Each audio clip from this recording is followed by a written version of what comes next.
Hey, everybody. Really excited about our next guest, Dr. Mary Claire Haver. I think it's going to probably create real personal impact for a lot of people. I think she gives a lot of practical, real-time advice. And I know you learned a ton from her. Tons. I mean, I was saying I'm literally drinking creatine and protein powder in my smoothie now just because of her. And I feel like she had so much to offer even in the lead up to perimenopause and how women just plateau so fast. Their hormones completely change or evaporate overnight, and how to prepare for that. She made me think. And she was also so inspiring. This is like career number 3 for her. And she just keeps iterating. She's built 6 million followers since 2021. She's just incredible. And her book, The New Menopause, is the #1 bestseller. I've been talking to people. Of course, when you record these things, you don't know how relevant they're going to be entirely. But then everyone you meet has some story around, I'm early into perimenopause or menopause, and I took hormones and it changed my life. All the stuff that she talks about in the podcast that I think maybe run counter to current belief systems or the status quo, which of course is what we're trying to break up here and help patients and caregivers, come up with better solutions to feel better and lead better, longer, healthier lives. Totally. And I felt like you really resonated with the longevity conversation, the nursing home protection program, and all the recommendations she has for that. I know you've been looking into that for yourself, and it sparked a lot of conversation for us and our team. I know. Well, she and I talked about it. You kind of have about 20 summers left. A buddy of mine always said, that are really good.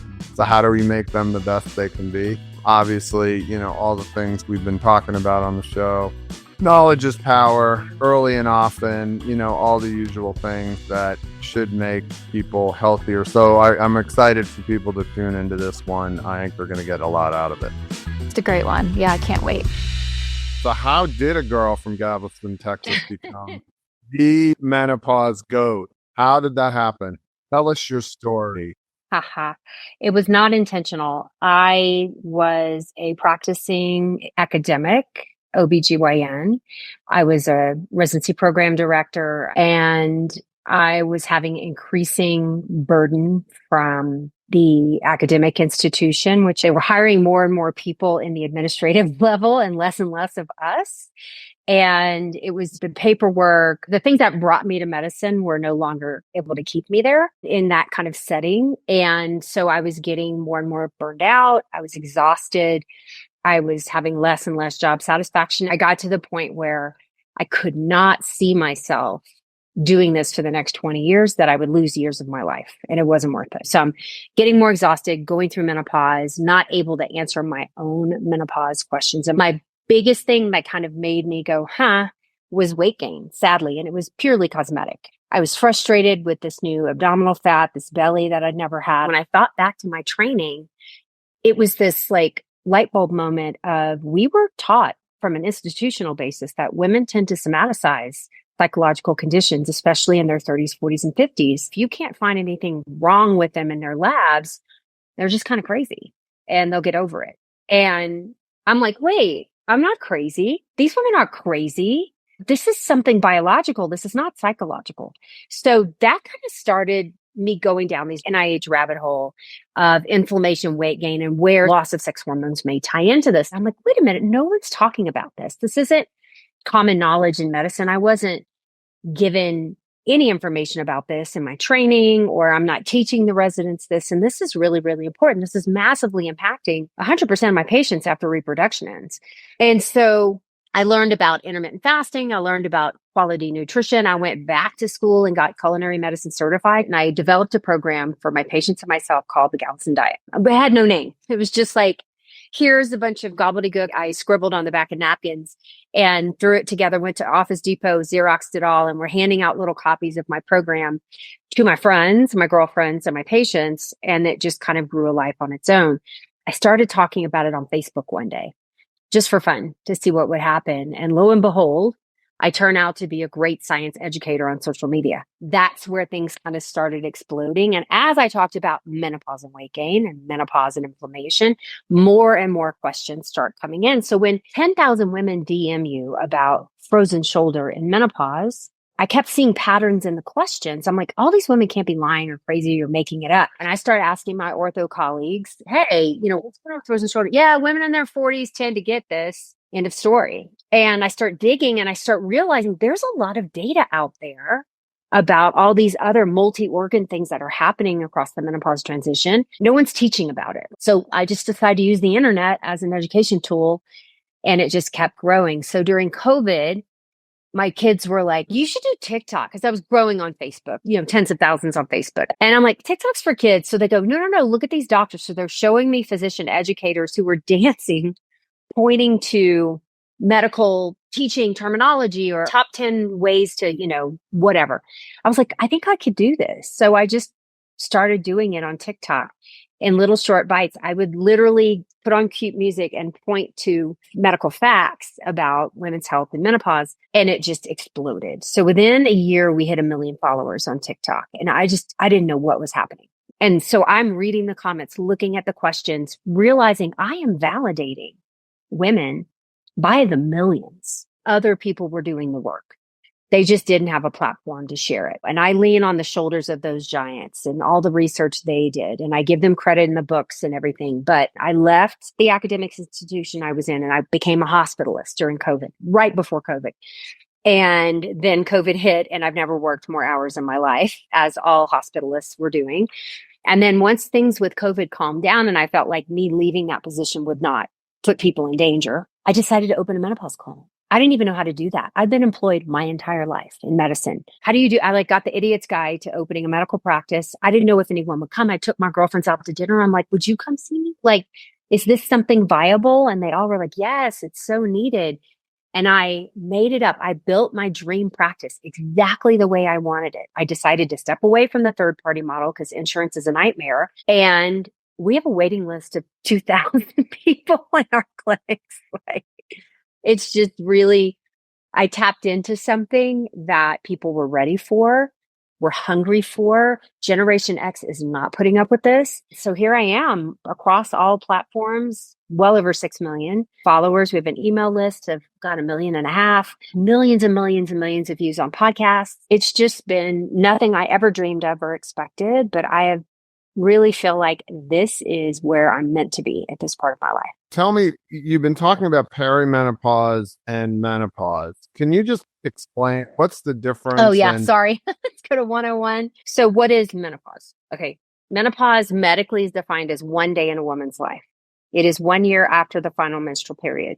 There's a lot of problems with that. What if it's leap year? Do we wait 366 days? What if she's had a hysterectomy? What if she doesn't have periods? What if she has PCOS? It's ridiculous. We use a symptom to describe a cataclysmic event. Okay. What's really happening is human females are born with their entire egg supply. Our ovaries are a repository of eggs and the surrounding tissues around each egg, the follicles, we call them. The testicles make their shit fresh every day. From puberty till death. You probably don't want to, but you could father a child. As you know, most men, it might get harder as you get older, but it's possible. We have a shelf life on our egg supply. By the time we're born, we're down to about 1 to 2 million.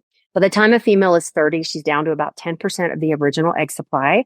And by the time she's 40, it's about 3% on average. So in premenopause, and a healthy woman without PCOS or some endocrine dysfunction, she has an ebb and flow of hormones that cause her to ovulate month after month after month. And the average cycle length is 28 days. Okay. Most women know this pretty well. Right.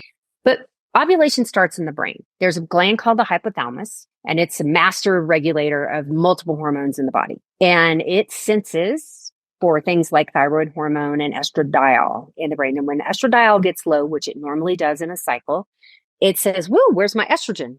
It wants a continuous supply of estrogen. That is its goal. Ovaries can't give you a continuous supply. You get a bump and then you get a decline each month. So it sends a signal to the pituitary, which creates 2 hormones called LH and FSH, which then go down to the ovaries and bind to the cells around each egg. Those are called the follicular and the granulosa cells. And those cells produce estradiol. And it's kind of like a Rube Goldberg machine where you start with cholesterol and you cleave down to DHEA, DHEAS, and then you end up with testosterone, which then gets converted androstenedione. So your androgens actually get converted to estrogens. So we have to have them. Women have more testosterone in their body than estrogen, by the way. Still a lot less than men, but it is the precursor to most of our estradiol. So then the hypothalamus calms down, stops sending the signal at ovulation when we get our surge of estrogen. That surge lasts 10 days or so, then it starts dropping off. And then the hypothalamus gets upset again and says, where's my estrogen? And the whole cycle starts over and over again. When we reach a critical egg threshold level, perimenopause begins, which is the same signals come from the brain. Let's do it again, guys. It's that time of the month.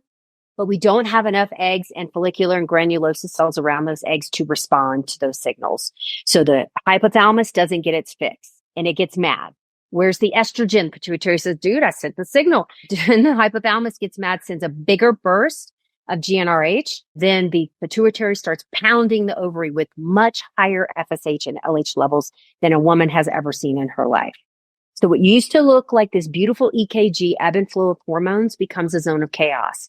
We have delayed estrogen surges. We get much higher surges than we ever had. It crashes to lower levels, and progesterone never quite we have delayed ovulation. So we have delayed progesterone production, and the whole thing becomes complete chaos, and our brains hate chaos. So the female brain likes a steady state of estrogen, or at least fluctuations it can count on. And in perimenopause, that goes away. So often the first symptoms in perimenopause, well before the cycle becomes disrupted, are mental health challenges, cognition changes, brain fog, depression, and anxiety, and sleep disruptions before your periods ever become irregular. Maybe that's how that myth started, right? That, oh, they're just crazy. That's really happening. Yeah, it's really happening, but it has a biological cause. It's not because she needs a vacation, she needs a glass of wine, right. She needs someone to do the laundry, and she probably needs all that too. And this is also occurring at some really stressful times of our life. But my patients are coming in going, listen, I had it handled. I have a stressful life, but I had it handled. Like I had the systems in place. I was rocking and rolling. And then all of a sudden the rug is pulled out from under her. And that's what I was seeing in clinic. These were PhDs, school teachers, stay-at-home moms, realtors who had these incredibly busy lives, who were doing great. And then all of a sudden they can't. I was taught that this is going to happen to her, but never why. And what can you do about it? I mean, now we can do something about it. Before it was tolerate it, deal with it, ignore it. Well, it turns out we can start hormone therapy in perimenopause, and these patients do great. Great. Okay. So the earlier, the better. The biggest acceleration in bone loss, so the biggest rate of bone loss begins in perimenopause, not postmenopause. Wow. So we know if we give a woman HRT at menopause, at 51 on average, we can decrease her risk of osteoporotic fractures by 50% if she stays on it. That's huge. That'll take her down to a man's risk of an osteoporotic fracture. I'll take it. And then if we have her strength train and eat protein, we can take that down even more and give her creatine and all the things. But what if we started in perimenopause? What if we got that 6% back? That, we lose 6% a year in late perimenopause. We could really, really, really make some changes for these women long term. And mental health. So if a woman comes in with new onset anxiety, depression, and perimenopause, you're better off starting hormone therapy in the form of menopause hormone therapy. So lower doses than an SSRI, they do better. But if she was on an SSRI and well controlled, then all of a sudden she's starting to have breakthrough. Give her hormone therapy on top of her SSRI. Yeah, I would say. Have we ever really had a guru in this area, Mary Claire? I mean, when you say you stood on the shoulders of giants, who were some of the people? Early on, there is a physician, a female, and she's Canadian, who practices in the US, who had written the Menopause Manifesto, and it did really, really well. And that was one of the very earliest voices. Barbara Taylor is an OB-GYN who has done a lot of work on social media. She was another really early voice. On the research side, Nanette Santoro's been talking about this for ages. Jim Simon and Wendy Mack and Roger Lobo, their work has been incredible. Lauren Stryker talking about women's sexual health. But was there a stigma around menopause? I do kind of feel like it. So about 40% of women, we think, if we look at the data, pre-WHI. So there was a landmark study that kind of shifted the trajectory of women's health after reproduction ends. So about 40% of women were on hormone therapy. It was recommended by the American Academy of Physicians. All women should consider this because we knew that women on HRT had less heart attacks and had heart attacks later in life and less all-cause mortality. That was clear. But was it because those women were healthier and wealthier that women with access to HRT tended to have better habits? Was this truly an artifact of hormone therapy? Or was this just this certain subset of patients who were giving HRT? So the purpose of the WHI was to determine, does hormone therapy truly decrease the risk of cardiovascular disease? The average age of the patients was 63 because it takes about 10 years to develop atherosclerotic disease to the point where you're going to have a heart attack. So the thought was, if we're measuring heart attacks, we don't want to take the 20 years from menopause between their 60s and 70s. We're going to start older and then see what happens. But that was a little bit flawed thinking because most of those women, if they were going to have a heart attack, had already developed plaques in their coronary arteries, and they were just on the way to their heart attack when we tried to intervene with estrogen. The initial findings that were released in a press conference, like when is the last time the NIH held a press conference to release data? Okay, so there's drama around it. So these handful of researchers, 4 guys and 1 woman, got together and said, I looked at the data very preliminarily. There were arms. There was an estrogen and progesterone arm for women with uterus and an estrogen-only arm for women who'd had hysterectomy. The estrogen plus progesterone arm showed that women had an increased risk, appeared that women might have an increased risk of breast cancer. It did not reach statistical significance, but they called a press conference and told that to the world. They let that genie out of a bottle, that estrogen was somehow dangerous. We knew that in certain populations, it might increase the risk of stroke. That was known data. It's a small risk. It's an acceptable risk for most patients. It's tiny. Okay. But so they're like, not only does it not decrease your risk of heart attacks, if you start at 63, so when they looked at the whole data, they said, oh, it doesn't help with heart attacks and it's increasing the risk of breast cancer. That arm of the study was stopped. The estrogen-only arm continued for a couple of more years. They had a decreased risk of breast cancer in an estrogen-only arm. No one ever heard of that. And then they showed increased risk of stroke with the estrogen-only arm, which we knew about. Okay. And it was minor, tiny. The hysteria around that press conference announcement, the physicians, the world was not even allowed to read the report for another week. They made this broadcast. Every news organization picked it up. It was viral before the internet. It was the number 1 medical news story of 2002. Basically, HRT prescriptions dropped to less than 4% of women, down from 40. So we had about a 90% decrease in the amount of hormone prescriptions, and doctors were scared to prescribe it. Now, we had doctors who had prescribed it for years and years and years. About 40% of women were getting it. Those doctors right now are retiring. We're kind of hamstrung right now on how to get women HRT.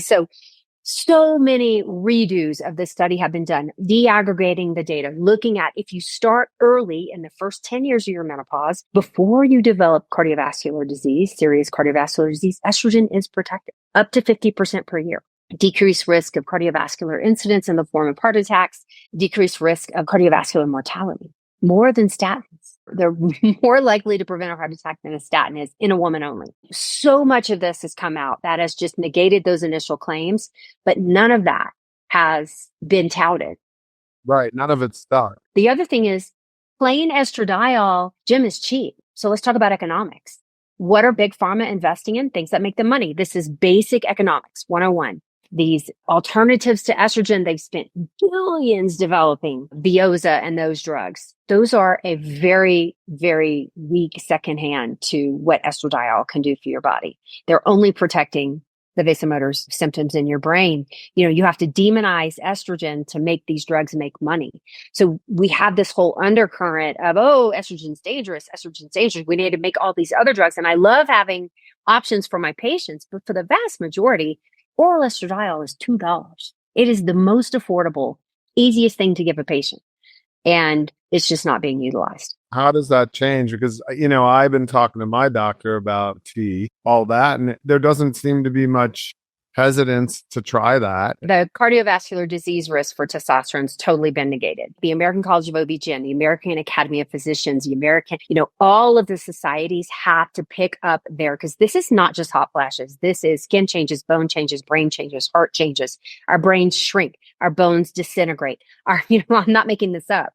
And so every specialty has to get on board. Our training programs must enact mandatory education around women's health after reproduction ends. We are not little men. We disease differently. We age differently. We die of the same things, but in different ways. And if you look at it like this, most men, not all men, their lifespans are shorter than women's. Because I hear this all, well, women live longer. Here's the problem. He has a better health span. He lives a healthier life for longer. He has a shorter course of decline, then he dies quickly. Women tend to have a much longer loss of independence, disability, frailty, dementia that men don't have, not just because they're older, not just because they're living longer, but because of menopause. My patients come in, we put out the fires of menopause, and then they're like, I don't want to be like my mom. I don't want my kids arguing amongst each other on how to take care of mom. We have a window of opportunity here for those of us who aren't going to be taken out by cancer or other things to set ourselves up for decreasing that loss of independence time. So what are you doing with patients right now to do that? So my clinic has kind of morphed into a health span clinic. So now we're talking about lifestyle, nutrition, stress reduction, sleep optimization. Like those pillars of health are all critical. They're foundational to longevity. It's not just slap an estrogen pouch on someone and kick her out the door. We try to help her build a foundation where she's going to live as healthy as possible. I did a survey on social and I had thousands of people. What scares you the most about aging? And in my family, it's cancer. I had 2 brothers die of cancer, multiple aunts and uncles in their 60s. So, I'm 57. So I'm like, oh. And so I thought it would be cancer because that's my world. No, the vast majority of patients, it was that they couldn't think or couldn't move. They couldn't take care of themselves. Well, Audra, she did die of cancer at 57. Yeah. We didn't really catch it soon enough. But I do remember when she was going through it, at this age, she was having the chemo, and it seemed like that triggered even more of the hot flashes. And is there some association? Well, a lot of the chemotherapy we use for breast cancer, we use for other cancers. They go and attack certain cells that are dividing rapidly, and that's in all cancers. And so what we're seeing is that these patients are having hypothalamic suppression. So their hypothalamus pituitary ovarian axis is being suppressed by the chemotherapy. So they're going through menopause sooner. And also we're bathing them in this toxic stuff that is attacking the health of their ovaries. In the effort to kill the cancer cells, we take out a few things along the way too. Those are side effects. And so, we often see in chemotherapy patients, not just breast cancer patients, but that's where we're getting the most data, is that the treatment does speed menopause up for these patients and makes it worse. They don't have that easing in of perimenopause. They kind of just get shocked into it. Now, for some patients, after their chemo is over, the ovaries will kind of wake up depending on their age. Their ovaries will kind of perk up and those symptoms get better. But there's so much misinformation around who can and can't take. I have people with thyroid cancer or lung cancer who are told they can't take estrogen. I'm like, are you crazy? It's the most powerful anti-inflammatory hormone in our body. Nothing's going to help her fight the cancer better than giving her back estrogen. The estrogen is not trying to kill her. So it turns out vaginal estrogen is safe for everybody. Every cancer, like anybody with a vagina, regardless of what else is going on, can use vaginal estrogen. Why? Because it's extremely low dose. It's a microdose compared to systemic therapy, and it will save the vagina. Like these poor women are going through loss of elasticity, loss of mucus production. The tissues actually shrink. And so sex becomes incredibly painful and such a horrific thing. And, it's nothing to do with their partner or their brain everything's fine. And so vaginal estrogen can just restore so much quality of life besides the UTIs and the discomfort from the loss of estrogen to those tissues.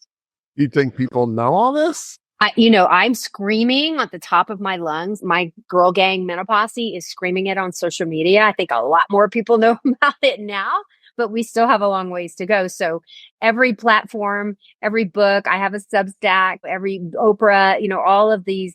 Yeah. Anytime people want me to talk about it, I come up and talk about it because I'm going to reach one more person. Is it one person at a time, or is this catching on? I think it's catching on. I know clinicians are starting to catch on. When you self-reflect, most clinicians realize they receive very little clinically relevant menopause training. Doctors go into medicine for the right reasons, and they don't want to harm patients, but you don't know what you haven't been taught. I just feel like this shouldn't be siloed to OB-GYN. This should be mandatory for all clinicians who touch females. The end. Well, tell me, does MAHA get it? I mean, they just put out a report. I don't know. I've done a pretty good job of keeping politics out of menopause because my followers I don't know how they voted, but I can tell you it's probably all over the, right, left, center. And menopause is not an option. Every single woman, regardless of who she voted for, is going to go through menopause. One positive thing I did see, so when the big cuts came, one of the things that got cut was the Women's Health Initiative. And there was such an uproar from females about loss of funding to that study. Within 2 or 3 days, that was reversed and they restored funding at least, I think, till January 2026. So, is all the flaws of the WHI. I don't demonize a data set. It's just data. And so I'm like, the more data, the better. And I don't love the interpretation of the WHI. So that was a positive thing for me. Do I love all the funding cuts and the loss of years of building these? Do I think what we had was perfect? Absolutely not.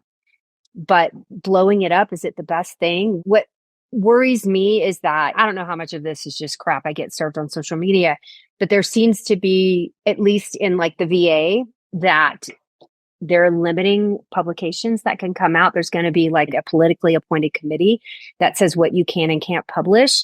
And I believe in the scientific method and it can't be encumbered by politics. And so that's the stuff I worry about. But listen, politics come and go. Presidents come and go. And so I'm staying on message and staying away from the drama. Yeah, no, I want to talk about that. Can your voice and the voice of everyone you're getting on board here, so that started at 50,000 and now we're at millions and it's going to be that many more millions if we have anything to do with it. Isn't it about women deciding, I got to get answers. I got to get out there to find them? The last election proved that women, by and large, will consider reproductive rights important enough to vote over other aspects. But if we separate the abortion debate from women's health, I think that women will vote for themselves. I mean, we take the politics out of it. I think that they might. But again, I'm not a politician. I'm a scientist and I'm just here to educate. And so no administration has done women's health well. Right. The Bidens tried to do a little bit. It was 100 million here and there, but that's a drop in the bucket. NIH budget was 43 billion. Women's health got 10% of that, about 45 million. And menopause got 15 million. Like, do the math. It's 0.03% of the NIH budget. No one gave a shit about us after reproduction ended. And so I'm going to take a win where I get one. So tell me how GLP-1s and that whole situation is either helping or complicating the situation, because I would think that would be where everybody starts. Oh my God, I'm gaining weight. Yeah. So big complaint. And I was very skeptical of GLP-1s being used for weight loss when I first heard about it. I'd built a whole program based on nutrition and exercise, but it wasn't helping everyone. We live in an obesogenic society that didn't exist 100 years ago. And so I had 20, 30, 40, 50% of patients would do okay with the lifestyle changes we recommended and HRT. But there were still a few that were like doing all the things and just struggling, and their risks were going up. Their inflammation. I'm checking inflammation markers. I'm checking insulin resistance. I'm not just getting her on a scale. That's the worst thing to do to a woman. And then when the GLP-1s came out, I was skeptical, but I talked to some obesity medicine certified physicians who changed my mind, who taught me. And then we started adding it into practice. We usually don't do everything at once. We usually start with hormone replacement, give them a few months, see how they do their body composition. I don't want to pretend that putting someone on estrogen is a magic weight loss pill. It is not, but it does tend to make the efforts you are utilizing work better for you. You tend to hang on to muscle better. You tend to stop shifting fat to the viscera, and patients are happy with that. Once we started adding GLP-1s, it was miraculous for those patients. Absolutely miraculous. Now, we do extensive counseling, adequate protein intake, heavy lifting. Like, they know when they leave our office what they need to do. And that GLP-1 somehow gives them that brain space back that the food noise was giving them to do the things. For the first time, it sticks, and they are hitting the gym. They're doing the lifting. They're eating the protein. They're prioritizing the plants, like long term. And I've never seen them happier or healthier. And it's amazing. So there's a menopause publication specific. How long's that been around? Yeah. So this is a great story as a scientist. Okay. So we have the American College of OB-GYN. I've been a member since day one. I get recertified every year. And I had never heard of the Menopause Society. Okay. Until I got involved in menopause. I'm like, oh, there's a whole society. So this started, I think 25 years ago, maybe 30. Kind of a rogue group, and they weren't OB-GYNs. They were mostly internists, researchers who were like, hey, no one's really talking about menopause over here. Let's make our own society. and our own publications. So they did, but I'd never heard of them. It had never been put in front of me until probably 3 years ago. And I'm like, oh my God, there's this whole society. They're publishing. I'd seen a few articles. I'm like, what is this Journal of Menopause? When they updated the menopause hormone therapy guidelines in 2022, it was like earth shattering because forever it was the lowest dose for the shortest time possible, only with severe symptoms, never talked about prevention of osteoporosis, da da da da da. And 3 past presidents and the current president there heard me speak about menopause and what we're doing wrong. The needle is turning. They're just really busy with reproductive rights. I don't think all of women's health after reproduction should be dumped in the lap of the poor, busy OB-GYN, but kind of here we are.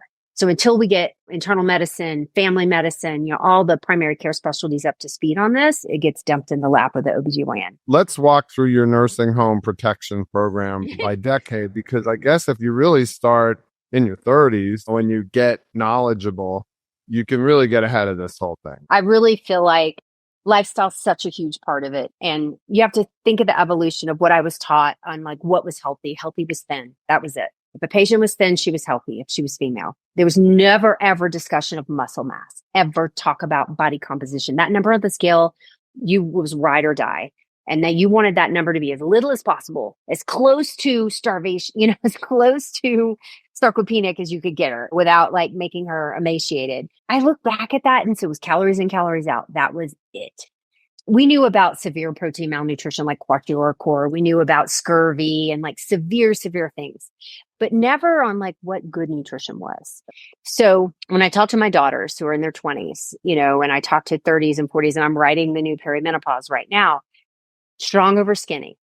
Do everything in your power to hang on to your bone and muscle strength. You want heavy bones and strong muscles, and those weigh a lot. And so invest in a body scanner if you can. Resistance training is non-negotiable. Non-negotiable.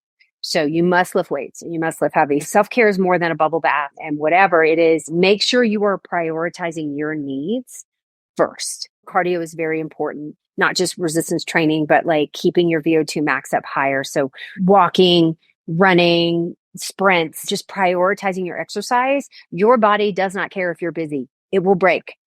And so if you are too busy to exercise, you are too busy. That has got to be a non-negotiable part of your day, like brushing your teeth. So build your life around the ability to have time to exercise.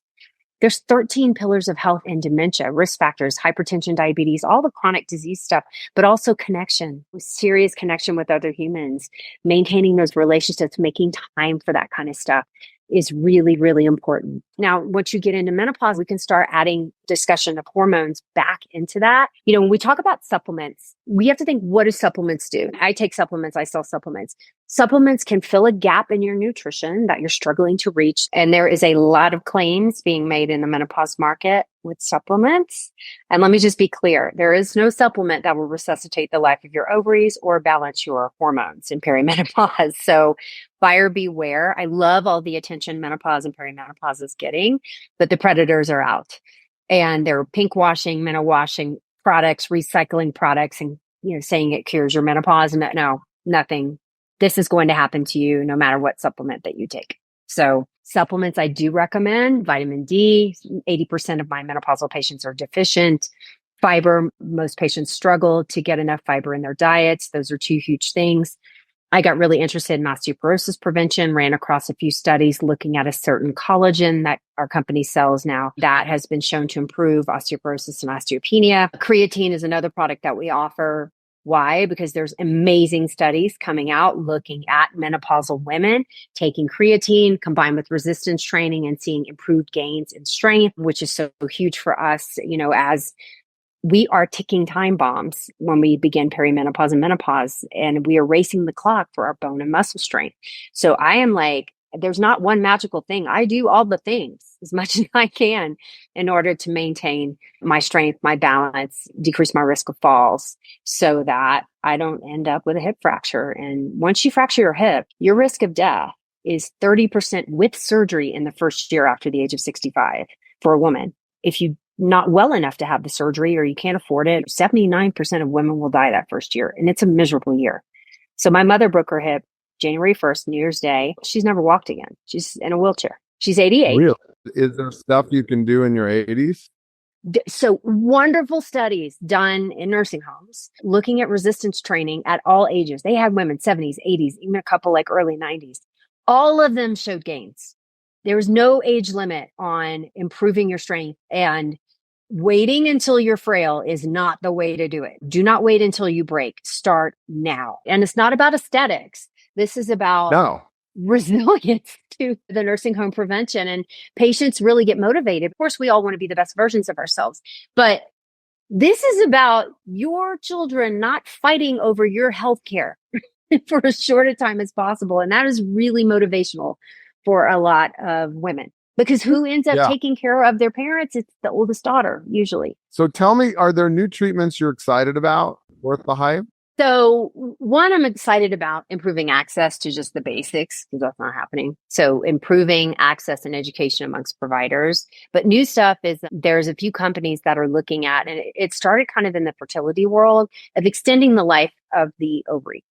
So a lot of women struggle getting pregnant in their 30s and 40s due to they're on the earlier end of menopause. And so the closer you are to menopause, the less likely you are to get pregnant. So if you were genetically programmed to go through menopause at 46, you're going to start having fertility problems in your 30s. There's two companies, probably more, but I've met the owners of two companies that are looking at different ways to help extend the shelf life of the ovaries. This would be medication. They're working on a biochemical basis on what can we do to make the ovary healthier for longer. One is specifically working on the fertility side. The other is, well, these women don't want to get pregnant after 50, but what could we do to extend estradiol production naturally in low enough levels that they would protect their bones and their brains as they age? Because we know there's no doubt that women who go through menopause at a later age live longer, live healthier, have less dementia, less heart attacks, and less frailty. What's the next big thing for you? I'm finishing up the manuscript for the new Perimenopause. That will be released. We're negotiating spring, probably sometime in April of 2026. So that'll be 2 years almost exactly after the new Menopause came out. We are starting our own podcast this fall called Pause for Effect. So I'm excited to give more of the scientists a voice and a bigger platform, and also all women who are successful at this age. It's not, menopause is more than just, ovaries. It's everything. And I want to talk to women who are killing it and who are happy and who are like living their best life, and what tools did they use, and talk about that. We are launching a tour around the new book. So I'll be going on a nationwide tour in the spring with like a bus and everything, going from city to city. That's cool. So those are the big things. Yeah, but we're going to be watching. I know one of our Audra's bestie is helping you, so that we know will help you. Yeah, she's amazing. She's watching over you too. So yeah, it's all going to happen. It's all happening. And with that in mind, with all your busyness, I always like to ask 2 questions. And one of them is, what's your dream vacation? Oh gosh. So when you get off the bus. Dream vacation, anything with my kids. So my kids, for their graduations, we always gift them with travel for the big, big events in their life. So we've done Greece, we did a safari in Africa, and next year my youngest is graduating from college and she is asked to go to Egypt. So we are figuring that out right now. How are we going to make that happen? Anytime that I am with loved ones and we're just laughing and learning, and I like to be active. I can do a couple days on a beach, but I'm a big hiker, activity person. I also love museums. So I'm not a sit around and stare out of a condo vacation person. Good. And then tell me, you're going to end up on a desert island. What album would you take? Oh, God. Probably like an 80s greatest hits. Nice. Dance edition.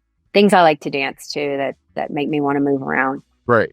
Well, that goes along with all your tips. Well, this was fun. And we'll do it again when the bus sets out. And I hope to see you soon. Thanks for all the time. I think you just gave more information in 1 hour than most people get in years. And we all can learn from each other. So it's been great learning from you. Thanks so much. Yeah, thanks. All right. All right, take care.